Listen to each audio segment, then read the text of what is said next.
growing company. It was getting larger. That was a shift in culture. When do you sell? When does that happen? And then the question, which I'm sure you ask your clients all the time, is how much is enough? You do get to a point where there is no new thing. Once that ascension stops, the boredom sets in.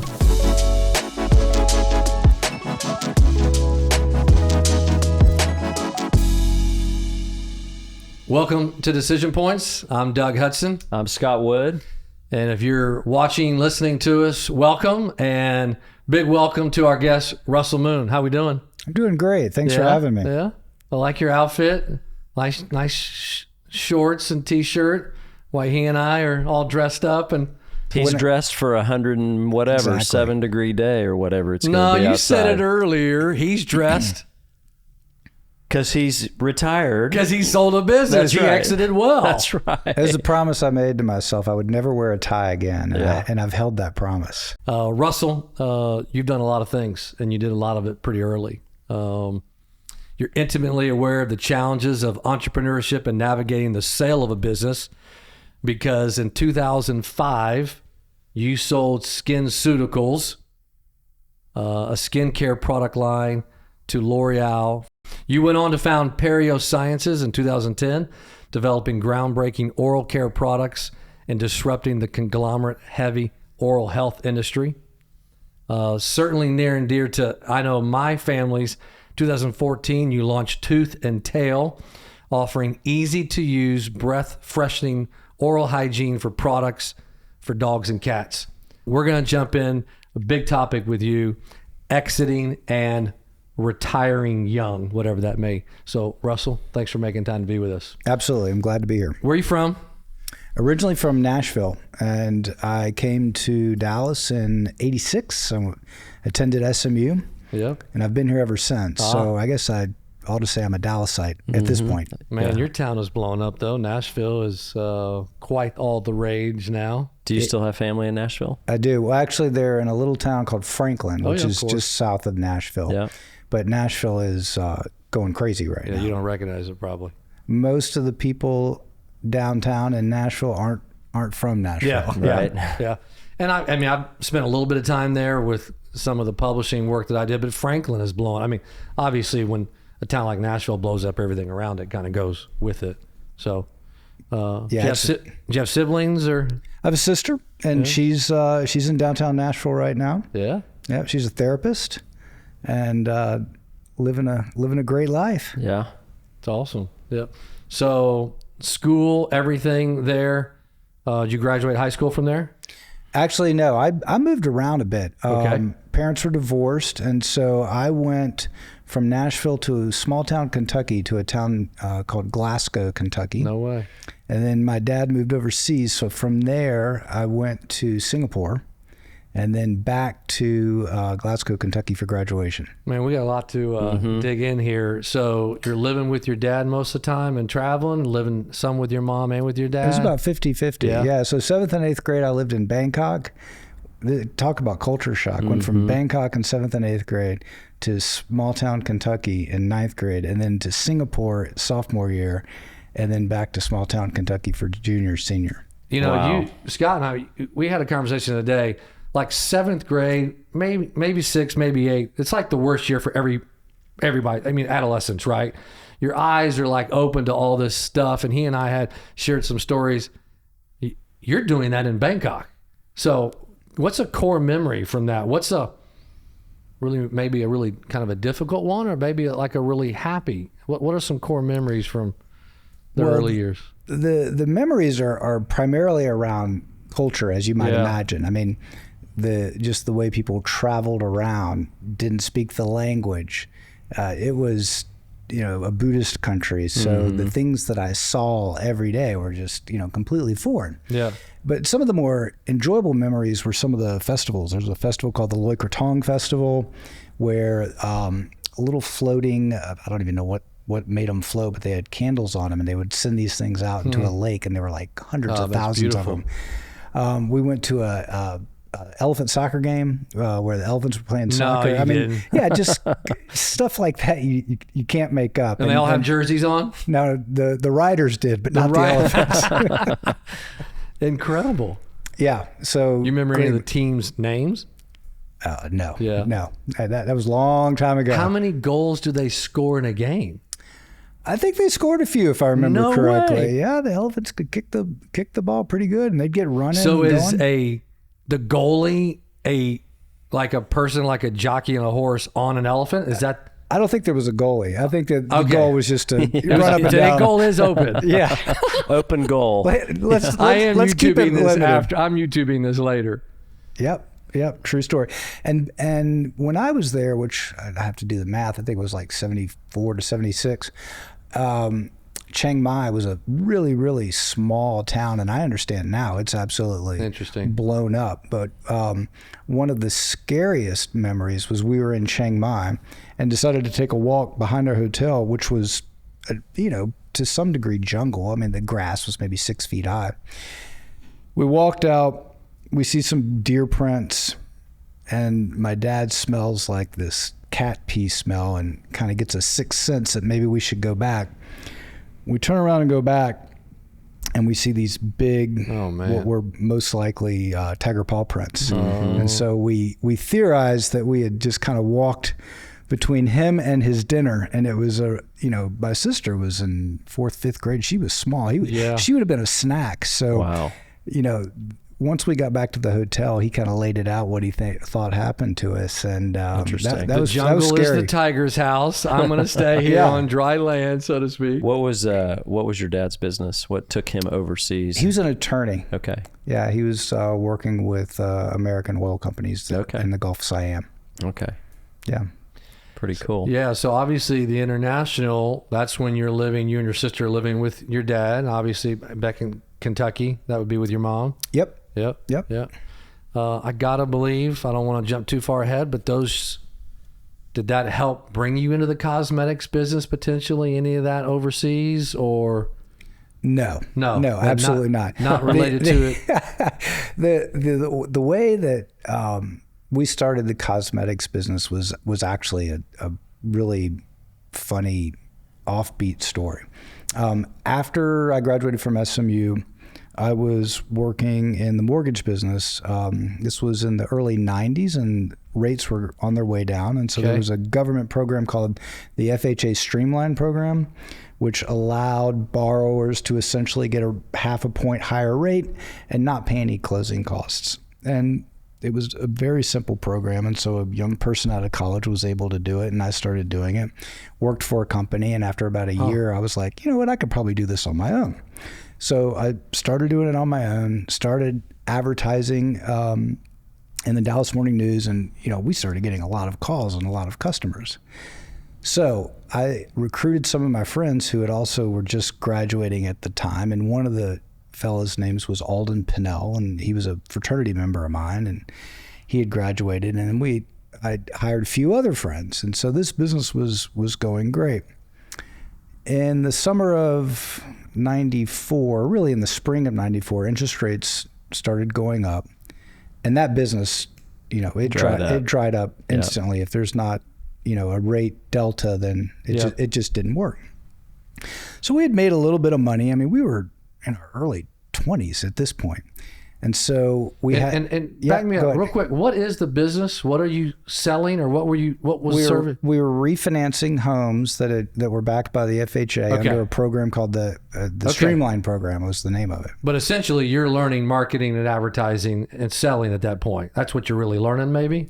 Well, we were learning that if you put an ad in the Dallas Morning News, that people would call, and we had a service to sell. Yeah, and so if you had somebody decent on the phone answering the phone, you could sell something. Yeah, it was working, and so it was literally one of these things where we had no clue what we were doing. We said, let's try it. It worked. The phones lit up. We were like, well, let's do it again, and we did that until interest rates went up and the business stopped. So with a bit of money in our pocket and some friends who had been overseas, and they were in Czechoslovakia actually, and they were talking to us about how entrepreneurship over there was really starting to blossom. as a young person with no fear, we came up with the idea that we were going to move to Czechoslovakia. This is so interesting. It's a true story. I know it is. But again, you're not super afraid of international travel because you have been, by this point, overseas 4, 6, 8 years, I guess. Yep. Yeah. Yeah, absolutely. So, I'd say like in April, May, we crafted this idea. This is 1994, that about 6 of us were going to move to Czechoslovakia, rent a house, and figure out a business. And we had no idea what business we were going to figure out, but that's what the plan was. So I sold in Czechoslovakia because someone had told you that there's this entrepreneurial thing Correct. going on there. Correct. And We had some friends who had lived in Prague. Okay. And they came back and they were like, you guys won't believe what's going on over there. Yeah. So Yeah, not San Fran or some other, it's Czechoslovakia. Right. yeah, I think, communism had been booted out maybe in the late 80s, if I remember correctly. Yeah. So Yeah. it was fairly new to capitalism. And so there was opportunity. Yep. And Yes. so Yep. we thought, all right, we can go do this. So got out of my apartment, sold my car, as did the other folks that were going to go over. So I went on a road trip that summer.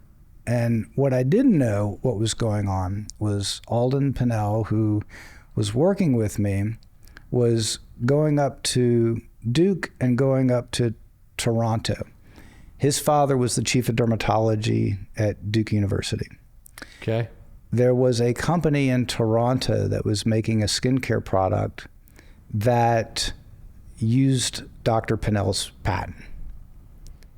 And they called Dr. Pinnell, this group in Canada, and said, hey, will you consult for us? Will you work with us? Will you help us? So he went up there, talked to him, said, yeah, but I'd like to get my son involved, Alden. Can he, they want to create a business. They think they're going to Czechoslovakia. I'd rather, let's see if we can do something here in the U.S. So Alden went to Toronto and met with these people, and he went to Duke, and they had worked out an arrangement where we could sell these products in Dallas. So I think it was like June or July. I called Alden and I was like, hey man, we're leaving in about 6 weeks. Let's talk about last minute plans. And he's like, I've got to tell you something. I was like, what? He's like, I'm not going. And at that point I was like, what do you mean? We're what do you mean committed. you're not Yeah, going? we're pot committed. Yeah. This. I'm like, I don't even know where to live. What are you talking about? He goes, just suspend your disbelief for a minute and let me tell you what I've been doing. And he's like, I want you to go to Toronto with me and meet these people. They've got this skincare product. It looks like it, is under my dad's patent. I think this could be a good idea. And I was just like, I'm going to have to call you later. This is a crazy Yeah, I got to get Complete over left turn. Yeah, I got to get over the shock first. So fast forward a few weeks, I get back to Dallas. And so I think we first went to Duke, and Dr. Pinnell has since passed, but he was absolutely a brilliant scientist, collagen chemist. And he had the patent on, if you've heard of vitamin C in skincare, this was his patent. Wow. He was the guy. Wow. So first went to Duke, and then we went to Toronto and talked to the group that had made the very first liquid vitamin C for skin. Wow. And it was a funny meeting because Alden and I were there, and we're writing on the plane all the questions we could possibly think of, like, will you help us with advertising? Will you give us terms? What else should we ask for? I don't know. We made this whole list. So we sit down with them and we go through this whole list of questions, and they're looking at us and we're like, will you guys give us terms? And they're like, no. Well, what about help with advertising? No. Everything was we were like, well, what will you do? They're like, we'll sell you how many ever bottles you want at this price. Keep it simple. We were like, okay, we'll take 100 bottles.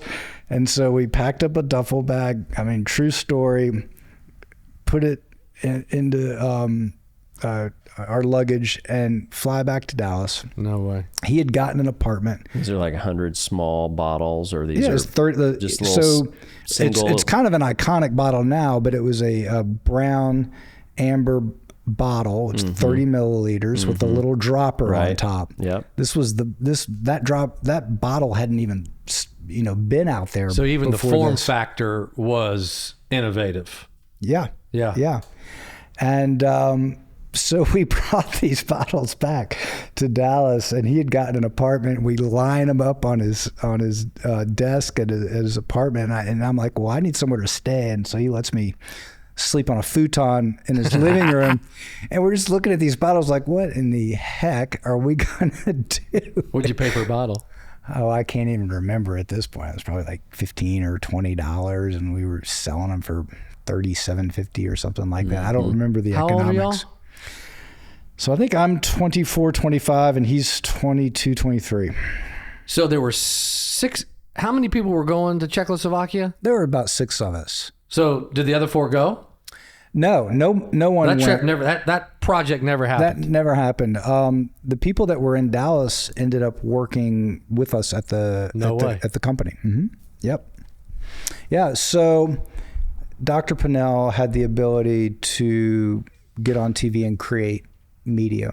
So kind of fast forward a few months, we had been out talking to a few dermatologists. We were starting to promote this concept of putting vitamin C on your skin. And there was a doctor in Nashville, believe it or not, named Mel Elson. And Dr. Elson was a student of Dr. Pinnell's at Duke, and now he was in private practice. And he had developed the idea of putting topical vitamin K on your skin. And he had a whole PR agency, and his PR agency had gotten him a spot on Good Morning America. Mm-hmm. And so he called us, and he's like, Russell, I've got a spot on Good Morning America, but I can't hold the whole segment. They want to do this segment on vitamins for the skin. Will you guys send me some materials and talk about your vitamin C stuff? Do you still have only 100 bottles at this point? I think we had started to multiple hand cycles those at this out. Yeah, point, I think we had gone through a turn of inventory at least once or twice. Yeah. And so we sent them all of our materials, and one particular bit of materials, and keep in mind, we're just a distributor at this point. Yeah. The group in Canada had supposedly put the vitamin C on half of a gentleman's face. And I mean, to this day, I don't know if it was all the vitamin C or if he had cosmetic surgery or stroke, but there were plastic surgeons that went and examined him. There were dermatologists that went and examined him. And they said they couldn't find anything other than probably this topically applied vitamin C. The changes were astounding. Wow. I mean, the picture was like half of his face looked 10 years younger than the other. He was your poster child for the product moving forward, literally, or at least for a season. Our poster senior. Yeah, exactly. But yeah, exactly. Yeah, he was. And so Good Morning America started their segment. They talked for about 20 seconds about Dr. Elson's vitamin K cream, and then they turned to the vitamin C, and they got a hold of this picture. Yep. And at the bottom of the picture, it had our distribution company and the telephone number. Mm-hmm. This is pre-internet. There are no .coms at this point. Yes. And they held that up for probably 15 seconds. And at TV time, it's a long time. That's an eternity. Yeah. So they're talking in the background while they're holding up this picture. And that's enough time for people to copy down our numbers. So we, at that point, had a 6-line phone system. And that thing lit up literally for the next 2 weeks. And we were sending out orders COD. I mean, this is pre-internet. We were like handwriting orders, and then people would mail us checks. I mean, it was unbelievable when I think about today's world. Yep. Yeah. Yep. And what we did back then. And so had you branded at that point Skinceuticals? No, okay. we had not. So at that point in time, there was You were just taking the Canadian company, the raw company, material, basically. No, their product. Yeah, their product. You're just a distributor at that point. point. Their product, their brand. Where the story gets a little complicated is there was a biotech company that's publicly traded now that had licensed a lot of patents from Duke in a package. Mm-hmm. And one of those patents was Dr. Pinnell's vitamin C patent. So the biotech company, so think about Silicon Valley, big biotech meets Russell and Kenny. Well, small Canadian, Right. group, right, with Right. Russell and Alden kind of down here just selling. In the beginning, the biotech group and the Canadian group were saying they were getting along. Yeah. But after there was a fight brewing. That's exactly right. So after we started selling and there was some money being made, the fireworks went off. So this was about 2.5 years into it. Okay. And that's when the agreements blew up, everything blew up. There were lawsuits every which direction. And at that point, what we decided to do was forego the brand name that we had been building because we were a distribution company. And so we decided to take a license under the Duke patent, obviously, because of Alden's father. That was his patent. Yep. But what that meant was we had to rebrand. Yeah. And so it was in 1997, if I remember correctly, and we rebranded to Skinceuticals. How'd you come up with the name? That was actually Dr. Pinnell's wife's idea. Isn't that awesome? And it was a brilliant name. Yeah, Doran Mady Pinnell is her name. Are they still living? Doran is still living. Yeah. Yep. Dr. Pinnell has passed away. Yeah. So cool. I love origin name. Did she just, do you know much of the story? You probably do. Was she just racking her brain trying to think of it? Did it kind of just come to her? Do you know how? Well, this particular point in time for us, so let's see, that was 97 we started, so I'm maybe 27 by this point. We're Alden 25, give or take. We're very young, and there are lawsuits now flying around. Yeah. And we are about to go to the American Academy of Dermatology meeting, and we don't have a name. And I mean, it's about as intense you're under the gun to figure it out. Yeah. So I do recall a meeting. I think we were out in Snowmass, and we were all, putting ideas down on the table, and arguing over, like, patience was running thin, and we're arguing over names, and I can't even remember all the different names that we threw out there. But through that process, which was in a pressure cooker, that name, Skinceuticals, was the one that rose to the top. Yeah, it was a great name too. It's an incredible name. Okay. There's obviously so much storytelling and content that we can get into. I'm a business owner watching, listening. What are 1, 2, or 3 takeaways that you could give that person just on the Skinceuticals exit? Why did you decide to sell? What were some of the decision points that you and Alden, I guess, are you all primarily the decision makers in the selling, exiting process? Alden, Dr. Pinnell, and myself. Okay, so the 3. Yep, correct. Yep. Did you all agree? Did you fight about it? Walk us through that. What was that, a 3-month process? Was that an 18-month? What was that exiting process length? And give us some highlights and maybe some struggles through that. Well, I think every entrepreneur who has a business that's growing, both in dollar amount and in people, can relate to what I'm about to say. When we were in the gritty phase and traveling and doing trade shows ourselves and, packing boxes ourselves, we built relationship with everybody that we were working with. And while we worked late hours and, worried about making budget each month, we were having fun.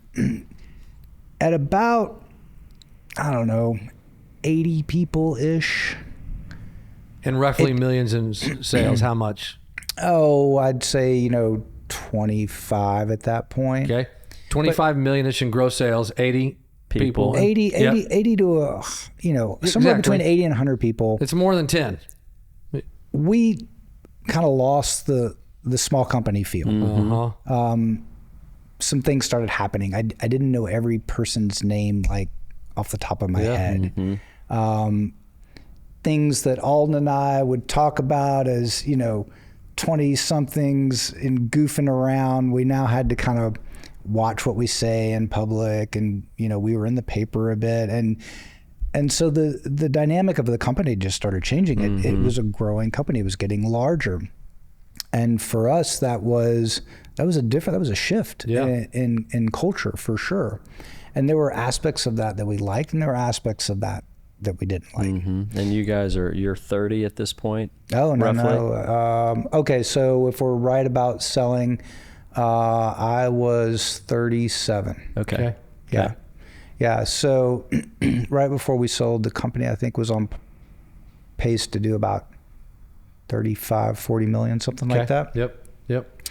And I can't remember how many people, maybe up to 120, 130. It's been a few years, but that's a very different company than 8 of us working in, it started in Deep Ellum, going out at night after packing 100%. boxes and sending out CODs, and it had evolved, and we were very thankful for that. But it was a very, very different environment. So we started noticing that, and that was one of the things that made us start thinking, when do you sell? When does that happen? And was it because the complexity just made it not fun, or like what was sort of the underneath that caused you guys to? Well, I think versus saying, you know what, we're going to grow this thing to the moon. 100%. Was it skill sets? Yeah. Well, is it interesting? What triggered for you all? This could be it. I didn't know the answer at the time. Yeah. But with the power of hindsight, I think I do now. I think personally, I can't answer this for Alden, but where I enjoy spending my time is in the chaos of the early days, making order out of chaos. Yeah. As the company got bigger, we had a whole layer of management. Yeah. And it was more blocking and tackling. It was the routine was, and we knew what it was going to be each day. And to me, that didn't excite me personally. When I'm picking up the phone and I'm doing a PR call, and then the next minute I'm talking accounting, and then we're talking about something digital at my current company, maybe I'm just ADD, I don't know, but I like that environment. Yeah. You might be obviously you love the chaos, that startup, that energy. So then how would you say that you got bored a little bit? I was excited by the growth. Right. But I was a bit bored by the challenge in front of us, because what was in front of us was go get more dermatology offices, go get more med spas. More the same. Hire more salespeople. We know what the model is. We know what the comp plan is. Like it was all built out. Correct. You had to just replicate. Right. And that was not interesting to you at all. For me personally, no. Yeah. That's not my skill set. Yeah. That's not what I'm drawn to. Yeah. So how do you and Alden go from you're starting to realize that? Did you all pursue a sale, or were you pursued? Yeah. So I don't think we had really taken it seriously at that point. I mean, we were still fairly young, and this was our first, big company, and we had no clue what an exit value would be. No one had sat down to us and said, well, look, here's how this works. And so we got a letter from a company. It was actually a company called Steiner Leisure that at the time ran a lot of spas on cruise ships. And then they had some land-based spas as well. And they sent us an unsolicited offer, and they put a number in their letter. And we read that letter. We were like, whoa. Is this real? Really? We should call these guys. What was the number? The number was, I think if I remember correctly, it was 100 million. Wow. It was enough to get you and Alden to look at each other. Oh, yeah. I was like, is this a joke? Yeah. Like, somebody got the camera rolling. So that's what really made us take the process seriously. Yep. And it wasn't too long after that we engaged with Houlihan Lokey, a local group here in town, and started having serious conversations. And I think it was, May of 2005 is when we sold. So it may have been the fall, American Academy of Dermatology. I think someone from L'Oreal said, I've heard a rumor that you guys might be for sale, and if you are, we're very interested. Mm-hmm. And ultimately, they were the buyer. Yeah. And we went through the full process, though. So they had to compete just like everybody else. Yeah, and we had multiple groups competing. That we were really thankful for that.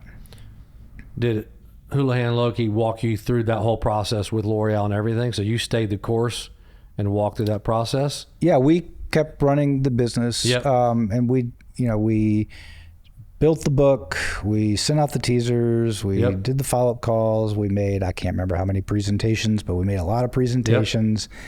We had multiple people in the data room, deep diligence, and then negotiated, I think it was 2 groups that we ended up negotiating kind of all the way out. L'Oreal was one. So, great business, it's going well. You're getting a little bit bored, with kind of the mundane nature of things. It's starting to get repetitive. But you guys are, mid to late 30s. And, I mean, you could grow the revenue to 200 million or 500 million or, whatever. And that wasn't interesting. I mean, that prospect, I think, was interesting. I'm not sure we knew how to go from 35, 40 million to 200, 250. So when you and I've talked before, Russell, one of the things I think you said was we weren't clear about what the next phase was going to look like. I think if I remember correctly, maybe not, but correct me if I'm wrong, but it was kind of like, we knew how to get to where we were. We could probably see a little bit further than where you were, but you weren't sure, how to scale it all the way up. That is a really interesting question. Do you and Alden and Dr. Pennell remember thinking we're not sure how to take it to the second or third or fourth level? Go back. Because I think for every business owner, because obviously, Russell, part of that would be incredibly humble and wise in a sense to go, guys, we're not even sure how we got here, much less know how to get there. That could be a great time to either exit or realize you've got to go get talent that you don't have currently in the room. Yeah. And it's at the same time, we're talking about life-changing money, right? Correct. So you're aware of the economics because you've gotten the letter from the company. Right. That factors in a lot where you're going, okay. Yeah, it starts to be a bird in the hand. This could change my life. Yes. Mm-hmm. And then this was now 2005. So the skincare market was maturing and there were competitors coming in constantly. Yeah. Mm-hmm. And doctors were now making their own brands. So there was a lot of competition. 100%. Always concerned about what could the FDA do. That's always in the backdrop. Mm-hmm. So that was always out there. So there were unknown factors that when you do have that bird in the hand, it takes a very tough poker player to keep going. I mean, and then the question, which I'm sure you ask your clients all the time, is how much is enough? Right. Did we consciously say, I have no idea how to get to 250 million? I don't recall. I do think with the power of hindsight, we would have needed an equity firm to come in who had done that next scale up step. None of us obviously had done that. Right, exactly. And quite frankly, we were, we worked hard, but we were also lucky to get where we got. And so I think the combination of all those forces, we were like, wow, this is the right decision. So all three of you were aligned. And was that was that a difficult alignment, or is no? And I don't regret it. I think I'd make that decision again because that brand has blown up, but that's L'Oreal, right? I mean, that's the power their platform. They plugged it into their platform, and oh my goodness, it just exploded. And I think I've talked to a few L'Oreal representatives via LinkedIn, and they said it was a great purchase and a great deal for them too. They were very happy. Everybody's happy. Everybody was happy. Yeah. So you're talking to right now however many folks, they own a $25 to $45 million grossing business, solid EBITDA. Let's assume that it's a mostly healthy business. It's a good, solid business. Help them navigate some of the thought process you think they should be going through. Well, the thing that I think is number one, which I was too young to know or think about, is what happens next. So I didn't realize that when I'm in the midst of my company or my peers that I'm working with, I'll start with some silly little things. All the IT support I could ever want was right there. Yeah. When I'm sitting at home and I can't get a app to download, now I've got to go stand in line at the Mac store. Right. Just little no built-in Genius bar. That's a pain. Little things like that. But what is going to occupy one's day?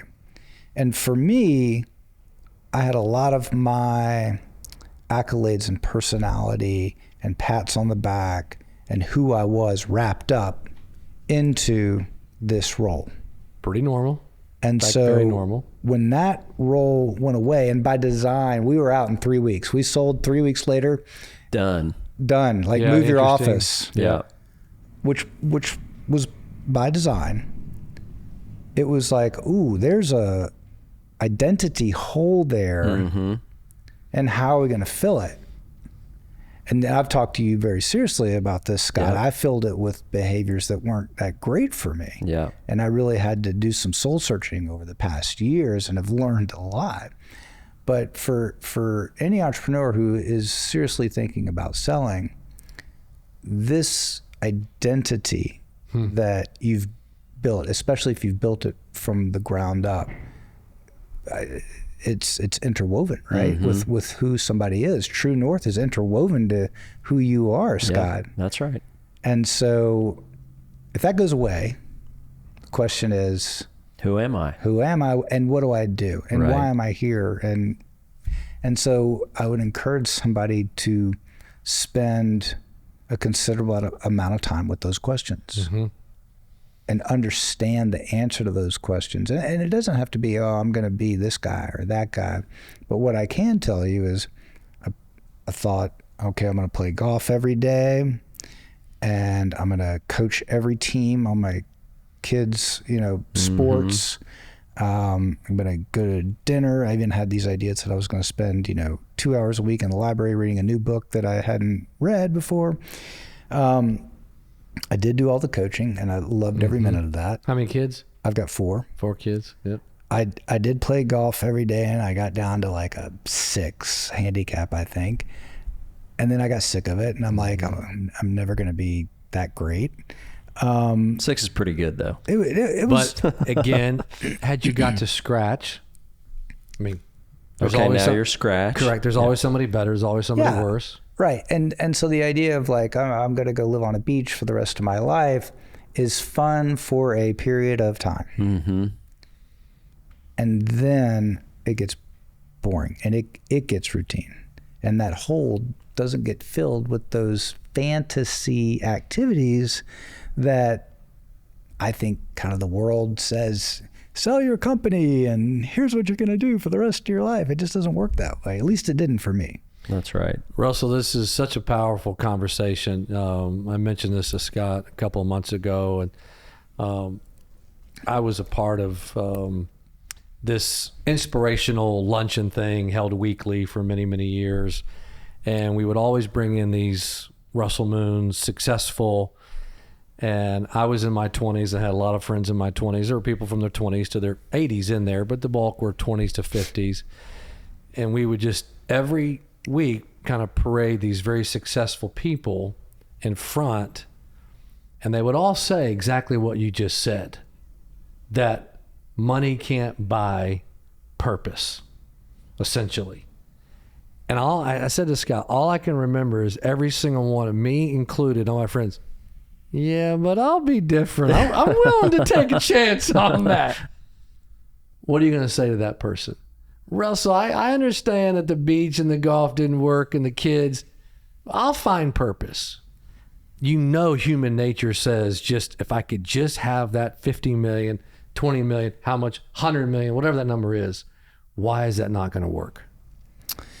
Well, it's going to work for about 6 months. The studies that I've been able to put my hands on all kind of talk about this euphoric rise, and most of the research is done around lottery winners. So Can I pause you right there? Mm-hmm. Hold that thought. So this is important to know. So one of the things Russell and I talked about over the last couple of years as we've met periodically was your interest in potentially coaching entrepreneurs or counseling entrepreneurs through this sort of process. And we can pick up at the end on that, but want our listeners to know that there's a genuine interest on Russell's part to sort of help with this conversation. So go back to love it. Clearly it's on your heart. Yeah. Go back to the lottery winner. I find the psychology of it quite interesting. Yeah. So from what I've been able to read, and there's very limited amounts of studies on this, is there's a euphoric period. Mm-hmm. And that euphoria is typically exemplified by, okay, and my car was a X car, and now it's a Y car. Right. And usually there are a few major purchases from X size house to Y size house, and multiple probably whatever. Right. And so there's an ascension, right? And during that ascension period, there is this euphoric feeling. 100%. Mm-hmm. But unless the money's unlimited, mm-hmm. You plateau, mm-hmm. right? And so now your bills are same bills with another zero or two other zeros behind them. And you have the same issues. Mm-hmm. And there's no more ascension. And there's no more ascension. So at that point, there's actually a period of depression. Mm-hmm. Where it's like, oh my gosh, I thought this was going to make me happy. It was making me happy. Now what's wrong? Yep. And the trap that I fell into is, okay, well, I need to go do more something. of this, or I need to do right to make myself happy. And I started getting into private equity investing, which I think is a path that a lot of folks mm-hmm. go down. And I could probably do a whole podcast on that. And I've learned a tremendous amount on that. Some of them were great and some of them were terrible. But again, trying to fill that void with things that I thought would make it, mm-hmm. right? So I had an amount of money, and yes, did I invest in things that I found interesting, med tech things that will help? Absolutely. But was I also investing to try to make more of that thing, money? Yeah, if I'm being mm-hmm. honest, I was. Yeah. And so it became this almost the rat in the cage, right? Vicious cycle. On the circle. And so I was that guy. I was like, oh no, once I have this, I'm going to be satisfied. Mm-hmm. I'm going to be great. And then, I love the idea of the ascension. Yeah, it's I'm not sure I've really ever heard anybody characterize it that way, but it's like to repeat it, when you're on the way up and you're getting a nicer car or a nicer watch or taking nicer trips or whatever the thing is, but at some point, unless you just have unlimited wealth, you do get to a point where you're now living at a higher lifestyle, but there is no next new thing, right? Unless you get another, whatever, 30, 40, $50 million, instead of 2 houses, you have 4 houses or whatever the thing may be. But once that ascension stops, the boredom sets in. And that's a really interesting way to characterize it. And I would even argue if you had unlimited money, there's only so much the ascension you can do. starts to plateau. Well, 100%. Because it's the numbing effect. It takes more. It's the high effect. Whatever it is, it takes more and more and more. And at some point you realize this is not going to end. I remember there's an addiction too. Well, 100%. And I remember years ago, I don't know if the stat is true. I can remember in Orange County that they had the highest rate of suicide per capita, because if you're in that weather and you have that money and you're still not happy, well then what is going to provide true happiness? So that's where I want to pivot here is, how does a business owner, how do I start to focus on purpose and not this myth that when I get X wired, I will be happy? And to add to that, how do you focus on that purpose in the middle of trying to run a 100%. business and the chaos of building and growing a business? Because you wish you had maybe done some of that work prior to the exit. Yes?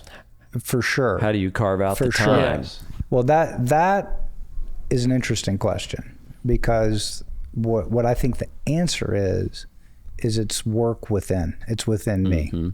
And for me personally, it's with higher power as well.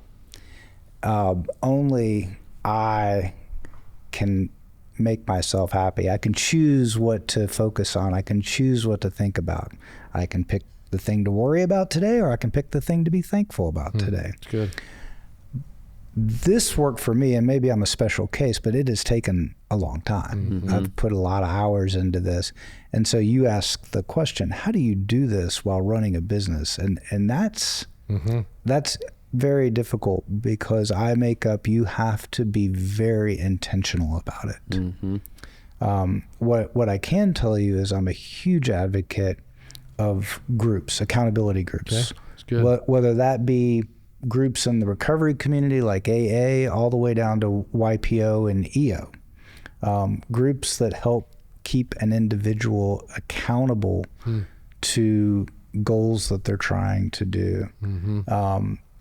It's absolutely critical in my mind. And so I suspect that one of the ways to run the business and begin to do this work is through some of these groups that are the YPO, EOs, the Tiger 21s, and things like that. Some community. It's community. It's people that, and maybe even coaching coaching, people that will give you, ideas that agree, that disagree. Yeah. There's a great book I'm reading right now that talks through this. I believe it's Annie Dukes. It's called Thinking in Bets. She was a World Series of Poker champion. Okay. And it is absolutely one of the best books I've read in a very long time. Thinking in Bets. What's one or two takeaways from it? The idea that perfecting or trying to get, perfection is a bad word, but trying to come up with a process where I am making good decisions. I'm not thinking because I won, my process is good, and because I lost, my process was bad. Right. Yep. But it's putting the outcome over to the side. Yep. And really thinking through, am I making good decisions? Staying out of echo chambers where I'm making good decision, and I talk to somebody and they're like, yeah, you make... It's getting reinforced. Yeah, right. Where you want people with different ideas. You want to examine your successes and say, all right, where could I have done something different, better? Because the argument in the book, and I'm not all the way through it, winning a hand doesn't necessarily mean you played right. Right. Yep. And losing a hand doesn't mean you played wrong. Yep. The cause and effect. And so she extrapolates this very, tiny, set of decisions into how do you do this in life? And I think the goal is to come up with a true process that is something that is, reliable, that I am making good decisions. Luck is going to come into play. Yep. Things that are out of my control are going to come into play, and there may be bad outcomes in a process that was really well thought out. Yeah. Yep. It happens. It happens. Yeah. And so I'm finding as I read this book, that is a way that I can continue to feel really good about myself in the face of a bad outcome. That's good. Because I'm secure in my process and my belief system and my decision making. And if it, let's say I start a company and I really thought through it and I did all the work, and then it didn't work and filed BK, a bad outcome, maybe something out of my control, I just got unlucky. Who knows what? Do I say that was a total failure and now I'm a failure because my company was a failure and I suck and that first one was lucky? And no. If I can rely on my process rather than the outcome, I can really stay healthy within myself. So one of the things that's interesting about your exit with Skinceuticals was it was so young, right? Yeah.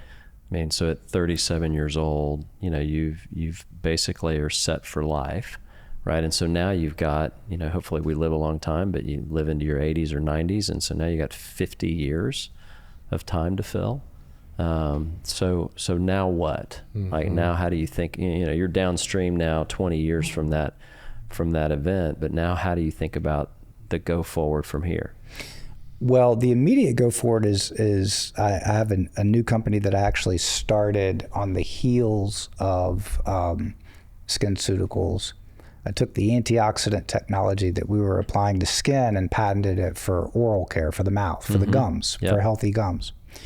And so I'm actually in the process right now of selling that company. Great. So we are midstream in process. So I am getting a second chance at asking myself this question again.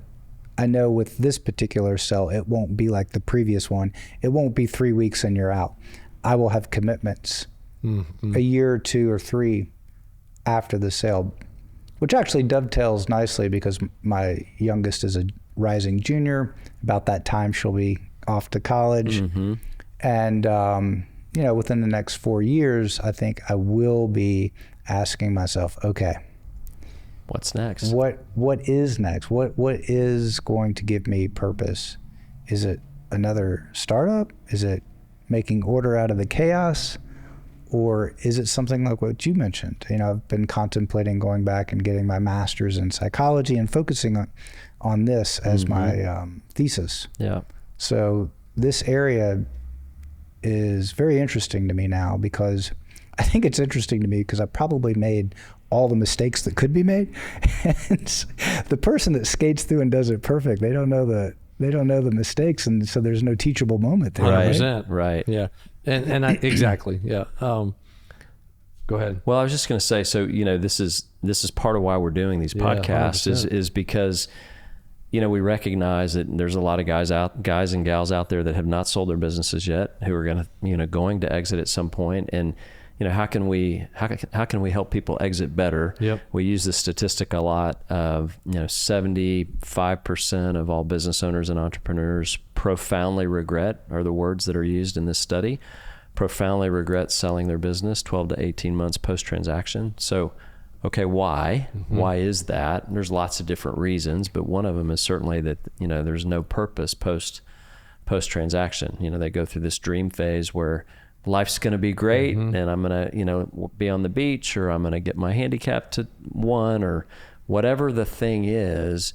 And then that kind of wears itself out. And then what? Right. So, you know, part of our goal is to help illuminate this conversation for business owners and entrepreneurs, and whether, you know, however we can be helpful in the process to bring in a coach, to bring in a psychologist, to bring in a program, because to your point, like, it's really hard to sit down and be still and spend time on this when there's a lot of chaos going on. Yeah, I mean, I would say it's almost impossible when you're going through a sale process and you're giving presentations and people are in your data room and it's like, oh my goodness, we don't have this in there. And, oh, Scott, you want me to go zen out over here in the corner? I don't know. Take a half day and, you know, call it a free day or whatever, but go take a half day off and just focus on this stuff in the middle of all this. Well, this is where that intentionality comes in. Yeah. It won't happen unless you're particularly intentional about it. Yeah. And my best advice, so you ask, what would you say, is when your handicap's a 1 or a 0 and you're sick of the sand and you're in the best shape of your life, then what? Because yes, you can achieve all those things, but then what's after that? And a lot of people go, well, I'll just make it up when I get there. And I would argue that some thoughtfulness around that will save a lot of heartache down the road. Well, and here's the other side of, another twist on that is that if someone does that work and they really think through ahead of time, what is my purpose, or, how am I going to spend the rest of my life, they may actually come full circle and be like, you know what, I'm actually doing the thing that I need to be doing right now. And they may not exit. Yeah. Which could be a great outcome for some people. It's not everybody's answer, but for some. And I'd love to, because you had just said a few minutes ago, you all think you don't regret selling at that age. You feel like for all the right reasons, you sold at the right time. What would you say, expand and give your I love what Scott said there. I think if they are being intentional, they may start to realize their identity is not completely tied into that business and their greater purpose. That could make them a better decision maker on whether they should exit or not. Correct. So is the question, what's the rationale for not selling the business? Well, it's really, I think it's, there's multiple questions here, but one is like, if I got really clear on my purpose, I might find that my business is a platform to allow me to spend more time charitably or give more charitably, or it gives me the flexibility and freedom to do some things that maybe I wouldn't be able to do otherwise. And the business becomes a platform for some of those things. Sure. Leadership or, whatever it might, I'm making things up, but I'm just, the idea of getting clear on life purpose, why God put me on this planet, and then figuring out, am I supposed, I'll just use me as an example, like with True North, people say, and we've been in business 23 years and, we're approached on a regular basis and people ask the question, when are you going to sell? And I'm like, I'm having the time of my life. Like I've, in a way, I've waited 23 years to get the business to where it is today, to be able to do some of the things and serve people the way I've always wanted to. I couldn't do it 20 years ago because we were too small and we didn't have the resources. But today it's like, it's this, this vision that's come to fruition, and it does become a platform, to touch people's lives, to impact people's lives. This very conversation we're having today potentially can have an impact on somebody who listens to it. So that's kind of where I'm sort of poking around. Well, I would encourage someone who's contemplating selling, as they think about, okay, what gives me purpose? What am I going to do afterwards? To simultaneously, on the other side of the ledger, think about what are the things that are causing you to want to sell. Good. There are probably three big ones. Financial security. Okay. There are multiple answers to that question. Right. I mean, equity firms, if you've got a good EBITDA, will be lining up at your door to let you take some chips off the table. Secondly, I don't want to deal with the daily grind. Okay. You could go out and hire a CEO to run the company. Yep. There are people problems. Okay, you can hire people to take care of that. Competition's getting stiffer. I'm worried about the market. Those are sources that are outside of your control. And so how much are you going to let sources outside of your control dictate what you do? It's an individual decision on risk. Yeah. But I would spend some time going through those types of questions, because to your point, you might be able to find solutions to them and hold on to the business. Maybe it's a smaller percentage of the business. Maybe you've got a partner now. Different role. Yeah. But that identity piece would still be there. And if that's an important part, like what you said, I'm having a lot of fun. I'm getting to do what I want to do. My identity is wrapped up right now in True North. I don't want to let that go. So I would imagine that there's some amount of that in every entrepreneur. Yes. Absolutely. What's the percentage? That's each person's decision. That's right. Well, and I think that's a great point. I think part of why this discussion is so powerful is because entrepreneurs typically stay entrepreneurs. Like a lot of times it's not a one and done. You've now started 2 other companies. We all have friends who've exited, started another company. It's kind of like it's in your DNA to keep going, because that's how you're wired. That's right. That's right. And that's what happened with me. I got bored, right? I think that's part of it. And a subject for another podcast, but we talked about this before. Some of the traits that really helped me as an entrepreneur: fast thinking, being able to decide on a direction with only 50 or 60% of the information, making moves and then course correcting as you go, are the very opposite things for being an investor. 100%. And I've had to learn this the hard way. Yeah. Thank you for saying that. Like, oh, Google's down, sell it. Immediate decision, like, oh, then it's up, 2 years later, doubled. I'm like, oh, that was not awesome. Right. So knowing oneself and knowing these traits of an entrepreneur, I would encourage your audience not to say, and I did this. Oh, I just got this big, huge exit. I just grew this company. I know how to do fill in the blank. Yeah, right. Everything. And one of those things was like, oh, I know how to make money. I know how to manage money. It is a totally different set of skills that I do not possess. And I think a lot of people will get into that and try to do it themselves. I did. Yeah. And it's just, it's very common. Yeah. Yeah. Hey, if you were so successful to sell an amazing company at a young age, of course you're smart enough to manage all your money. Russell, this has been incredible. Thank you for, the genuineness, the openness. If you're listening, man, these last 5-7 minutes, what's your purpose? You got a bunch of money in the bank. You're in the best shape. You've been to every Little League game. What are you going to do 12 hours a day for the rest of your life? Thank you for joining us on Decision Points.